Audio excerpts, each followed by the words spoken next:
ഹൈറിച്ച് എന്ന മണി ചെയിൻ തട്ടിപ്പ് കമ്പനിയുടെ അടിയന്തരം നടത്താനുള്ള ഒരുക്കങ്ങൾ നടന്നുകൊണ്ടിരിക്കുകയാണ്. പല സ്ഥലത്തു നിന്നും കൂട്ടക്കരച്ചിൽ ഉയരുന്നുണ്ട്. അപ്പോഴും ചില കോണുകളിൽ നിന്ന് ജൈവിളികളും വെല്ലുവിളികളും ഉയരുന്നുണ്ട്. ഇന്നലത്തെ മലയാള മനോരമ പത്രത്തിൽ ഹൈറിച്ചിൻ്റെ തട്ടിപ്പുകൾ വിശദമായി പറയുന്ന ഒരു വാർത്ത ഉണ്ടായിരുന്നു. ഹൈറിച്ച് ഒരുക്കിയത് ഒരു മണി ചെയിൻ കെണി എന്ന ക്യാപ്ഷനിലാണ് ആ വാർത്ത വന്നത്.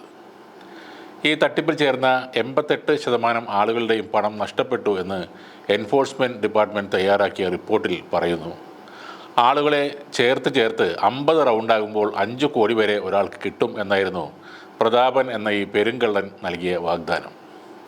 എന്നാൽ ഈ മണി ചെയിൻ 30 റൗണ്ട് എത്തുന്നതിന് മുന്നേ ഇന്ത്യയിലെ ഇപ്പോഴത്തെ ജനസംഖ്യയേക്കാൾ കൂടുതൽ ആളുകൾ ഇതിൽ ചേർന്നിരിക്കണം. ഈ തട്ടിപ്പ് മനസ്സിലാകാത്ത വിവരമില്ലാത്ത കുറേ മണ്ടന്മാരാണ് ഈ സ്കീമിൽ പോയി തലവെച്ച് കൊടുത്തത്.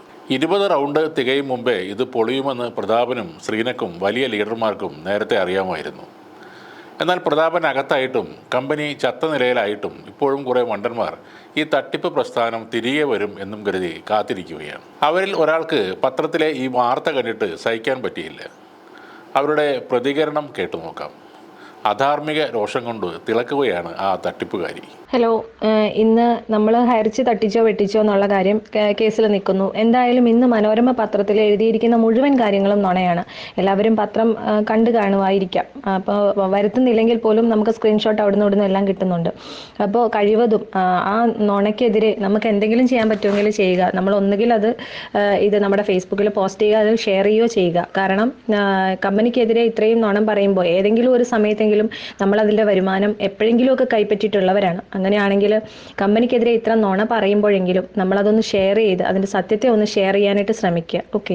ഈ കമ്പനിയിൽ നിന്ന് ആളുകളെ പറ്റിച്ച് കോടികൾ ഉണ്ടാക്കിയവരിൽ പ്രധാനിയാണ് ജിനിൽ ജോസഫും വിജീഷും.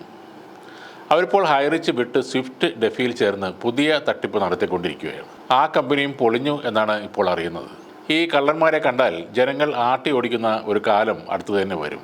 HR OTT എന്ന വൻ തട്ടിപ്പ് തുടങ്ങിയപ്പോൾ ജിനിൽ ജോസഫ് പറഞ്ഞ വാക്കുകൾ കേൾക്കുക.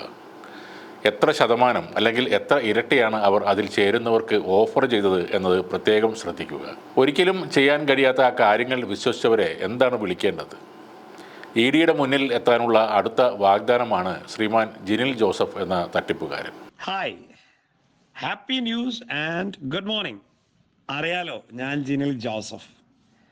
ഹൈറിച്ച് ഗ്രൂപ്പ് ഓഫ് കമ്പനീസിൻ്റെ ഏറ്റവും ലേറ്റസ്റ്റ് പ്രോജക്റ്റാണ് OTT പ്ലാറ്റ്ഫോം. ശരിക്കും പറഞ്ഞാൽ നമ്മളെല്ലാവരും വളരെ എക്സൈറ്റഡ് ആണ്. കാരണം ആമസോൺ പ്രൈം പോലെ വളരെയധികം പ്രോഫിറ്റ് ജനറേറ്റ് ചെയ്യുന്ന ഒരു സൂപ്പർ പ്ലാനാണ് OTT പ്ലാറ്റ്ഫോമിൻ്റെ പ്ലാനായിട്ട് കമ്പനി നമുക്ക് ഇൻട്രൊഡ്യൂസ് ചെയ്ത് തന്നിരിക്കുന്നത്. ഇൻവെസ്റ്റേഴ്സിനെ സംബന്ധിച്ചിടത്തോളം സുവർണ കാലഘട്ടം. കാരണം 5 ലക്ഷം രൂപ മുടക്കിയാൽ OTTയുടെ ലിമിറ്റഡ് എഡിഷൻ ഷെയറുകൾ ഒരെണ്ണം നമുക്ക് സമ്പാദിക്കാം.